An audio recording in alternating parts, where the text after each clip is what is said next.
How do I know if my Windows 10 is genuine? Well, you just simply need to go to the activation area.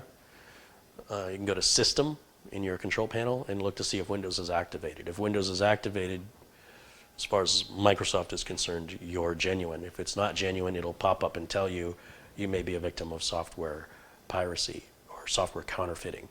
If you don't see that message and your Windows is activated, it sounds like everything's okay. And that goes for Windows 7, Windows 8, Windows 10, Windows Vista, it's all the same. Thank you for watching this new quick tip series of videos, and I hope you enjoyed it. If so, you can let me know by clicking the thumbs up button below the video. And if you want to be alerted anytime new content is posted to my channel, be sure and click the subscribe button.